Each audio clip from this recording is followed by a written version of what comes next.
What was once the most visited website instead of Google is now merely a placeholder on the internet. For many, this website doesn't even exist on the internet anymore because people barely use it in today's ecosystem. The downfall of Yahoo has been monumental, but seeing how fast it rose, it was bound to fall headfirst without any innovations. Google has well and truly left Yahoo behind in the world of search engines, but it wouldn't be wrong to say that Yahoo dug this hole for itself. Welcome to The Dive, where we go deep on the topics that interest us the most. And today, we're going to analyze the rise and subsequent fall of the popular search engine that early 2000s kids will remember: Yahoo. Yahoo was the brainchild of Jerry Yang and David Filo in January 1994, and it didn't start with the name it was popular for. The first name that Yahoo had was Jerry and David's Guide to the World Wide Web. During this time, the two of them didn't even have the faintest idea that their website would be the talk of the town in the next few years. The birth of the internet is synonymous with only a few websites, and Yahoo, at the time at least, was one of them. At the beginning of this project, Yahoo wasn't out to conquer the internet or anything of that sort. Its primary goal was to catalog and categorize the rapidly expanding World Wide Web. In other words, Yahoo wanted to make an index for the entire internet.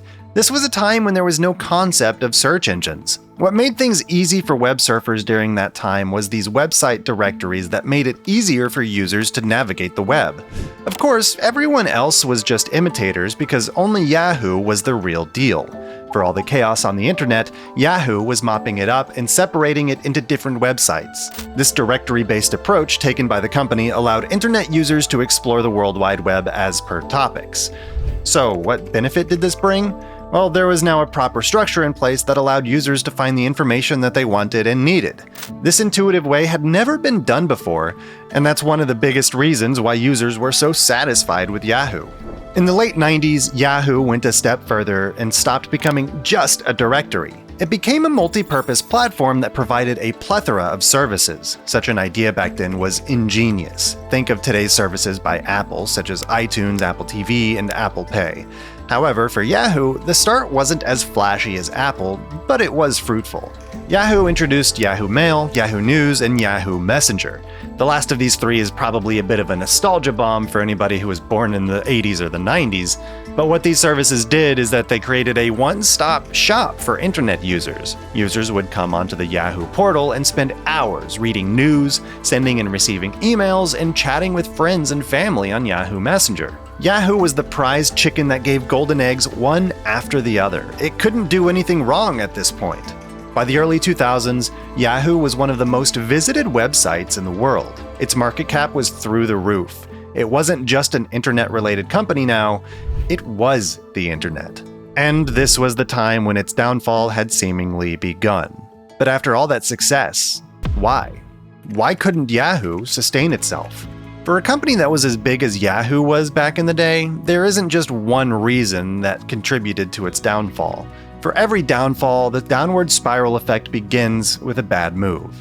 In essence, it's like chess or StarCraft. Yahoo's downfall too came with a bad move. It was the failed acquisition of none other than Google. When Yahoo decided not to buy Google when it was just starting, it was probably the worst thing that could have been done back then. Even though it only cost $5 billion, only, this decision made Google the top search engine and advertising platform for many years. But Yahoo also had to be concerned about other big websites like Facebook and Twitter, which attracted users and money away from Yahoo's own sites. As fewer and fewer people used Yahoo's services, they really didn't do anything to fix the problem. For a long time, Yahoo had a lot of different people at the helm, and this brought about a lot of arguments on how the company should be run. It all started in the early 2000s when Yang and Filo gave up their roles to people outside of the company. Because of this, the company didn't have a clear long-term plan. Each new leader had their new ideas, which made things confusing for the employees and made investors worried. In 2007, Jerry Yang became the CEO again, but this didn't go well. Yahoo had already missed out on good opportunities like buying Google. After Yang left again, several other people tried to be the CEO, like Carol Bartz, Scott Thompson, and Ross Levinson. But none could stop Yahoo from being behind Google in the search and advertising space. In 2012, they brought in Marissa Mayer, who used to work at Google hoping she could make Yahoo better. Unfortunately, even she couldn't save this sinking ship. Talk about bad luck. One of the major problems for Yahoo happened in the early 2010s when it faced a series of highly publicized security breaches when it was losing its popularity. The first breach occurred in 2013, but it wasn't even revealed until 2016. It impacted over 3 billion user accounts, exposing sensitive information like names, email addresses, phone numbers, and encrypted passwords. This breach made big news worldwide and shocked the tech community and Yahoo users. To make things even worse, in 2014, Yahoo suffered another significant security breach that affected at least 500 million user accounts. This made it one of the most infamous cyber attacks in history. Although this breach was said to be the work of a government-sponsored entity, it once again raised questions about Yahoo's security, severely damaging its reputation. Even before the big tech company started facing problems, it had already made bad purchases that would cause problems later. Back in the 90s, Yahoo was focused on growing and thought that buying more companies would make it more competitive. However, this strategy of buying many companies that didn't bring much value ended up using all of Yahoo's resources and made them lose sight of their main business.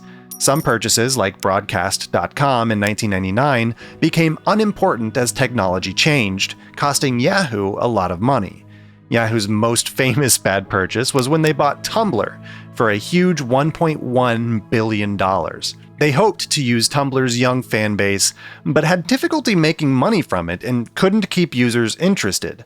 Tumblr's users and value went down quickly. Not all of Yahoo's investments turned out to be without merit. In 2005, Yahoo made a smart move by putting $1 billion into the Chinese e-commerce giant Alibaba. This decision would later prove to be both a benefit and a missed opportunity. When Yahoo invested in Alibaba, it was still a relatively young company, and Yahoo's money helped it grow quickly. However, as Alibaba expanded and breached into different businesses, it became clear that Yahoo could have earned much bigger profits from this investment.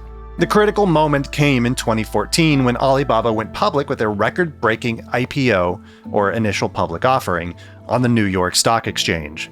This IPO valued Alibaba at a staggering $168 billion, making it one of the most valuable tech companies in the world. Yahoo had a 24% share in Alibaba, which should have been worth around $40 billion. However, Marissa Mayer, Yahoo's CEO at the time, couldn't fully cash in on this investment.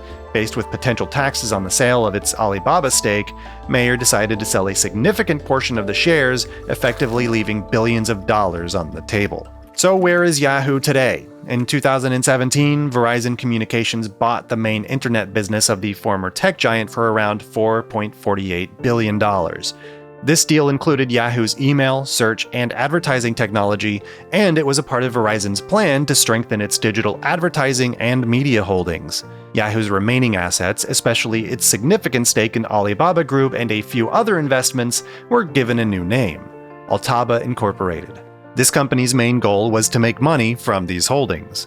The next big change happened in 2021 when Apollo Global Management purchased Verizon Media Group for $5 billion.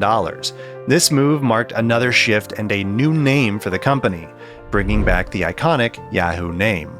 Yahoo is currently going through a transformation with its new owner. The company has cut its workforce by 20% and is concentrating on its main businesses like Yahoo Mail, finance, and sports. It's also exploring new opportunities for growth, including the purchase of a peer-to-peer sports betting app called Wager. It's hard not to look at Yahoo as Google's incompetent older brother. Because as far as tech companies go, experimenting with different technologies and buying up companies left, right, and center isn't exactly unheard of. But personally, whenever I look at Yahoo now, it doesn't even begin to resemble what I remember it as in my early teens. The three big things that at least I remember Yahoo for, its search engine, its email, and its messenger, either don't exist anymore or have been done better by Google. Despite the transformations that Yahoo is currently going through, it's hard for me personally to believe that they're ever going to be important again. As far as companies go, there are definitely things worse than death, and I think we're seeing that in Yahoo. Thanks for watching, and until next time, try not to let Google do what you do but better.